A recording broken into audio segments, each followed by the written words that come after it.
بسم اللہ الرحمن الرحیم۔ اچھا جی، آج کا جو ہمارا لیکچر ہے وہ ہے ڈیولپمنٹل مائلسٹونز کے اوپر، ٹھیک ہے۔ پچھلی دفعہ جو لیکچر ہم نے لیا تھا ایگزامینیشن پہ ہم نے لیا تھا، ٹھیک ہے۔ ڈیٹیلز ہم نے examination of new born baby یہ بھی ڈسکس کیا تھا، اور اس کے ساتھ ساتھ جو ضروری سٹیجز ہوتے ہیں پریگنینسی کے ان کو بھی ڈسکس کیا تھا ہم نے، ٹھیک ہے۔ جو پری نیٹل سٹیٹس ہے اور اس کے جو کازز ہوتے ہیں بچوں کے اندر مسائل کے بیماریوں کی وجوہات جو بنتی ہے اس کو ہم نے ڈسکس کیا تھا۔ ماں کے لیے جو چیز خطرہ بن جاتی ہے اور پھر بچے کو وہ بیماری اس سے ٹرانسفر ہو جاتی ہے یا اس کا وجہ بن جاتی ہے، وہ ہم نے ڈسکس کیا تھا۔ پھر نیٹل کازز بھی ہم نے ڈسکس کیے تھے، اور اس کے بعد پھر ہم پوسٹ نیٹل کازز بھی ہم نے ڈسکس کیے تھے، ٹھیک ہے۔ آج ڈیولپمنٹل مائلسٹون کو ہم ڈسکس کریں گے۔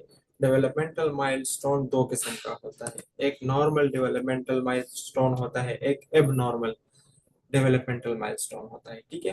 جو ریفلیکسز جو نارمل ڈیولپمنٹ ہم نے تھوڑی بہت ڈسکس کی تھی، اگر ایک بچہ پیدا ہونے کے بعد اس کو فالو کرے، جیسے فار ایگزامپل 3 مہینے تک بچہ اپنی نک کو خود یہ کنٹرول کر سکتا ہے، ٹھیک ہے۔ 4 مہینے تک کمپلیٹ کرتا ہے، 3 مہینے تک پارشل کرتا ہے، 3 مہینے سے پہلے نہیں کنٹرول کر سکتا اپنے نک کو۔ تو اگر ایک بچہ اب 6-7 مہینے کا ہے اور وہ اپنے نک کو کنٹرول نہیں کر سکتا، تو اس کا مطلب ہے کہ یہاں پہ کوئی اس کو پرابلم ہے، کوئی ڈیولپمنٹل ڈیلے کا مسئلہ چل رہا ہے یا کوئی نارمل ڈیولپمنٹل کا مسئلہ چل رہا ہے۔ تو اسی طرح ہر ایک آرگن، ہر سسٹم کے لیے بچوں کا ایک نارمل ڈیولپمنٹل فیز ہوتا ہے، ٹھیک ہے۔ جیسے ایک بچہ تقریباً 7 یا 8 مہینے پہ کرولنگ سیکھ لیتا ہے، یا 9 مہینے تک زیادہ سے زیادہ، اور پھر 1 سال تک تقریباً بچہ کھڑا ہو کے یہ چلنا پھرنا سٹارٹ کر دیتا ہے آہستہ آہستہ۔ اگر ایک بچہ اس کو فالو نہ کرے اور 2 سال کا بھی ہو جائے اور وہ پھر چلنا پھرنا نہ سیکھے یا کرولنگ نہ کرے، تو دس از اب نارمل ڈیولپمنٹل ڈیلے، ٹھیک ہے، یا ڈس آرڈر۔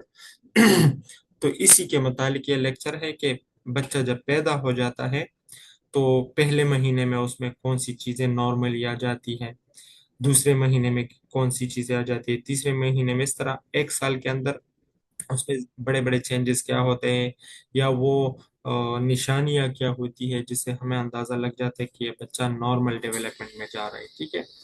اور اگر اس کو فالو نہ کرے ایک بچہ تو وہ پھر اب نارمل ڈیولپمنٹل ہوگا یا ڈیولپمنٹل ڈیلے کے مسائل ہوں گے۔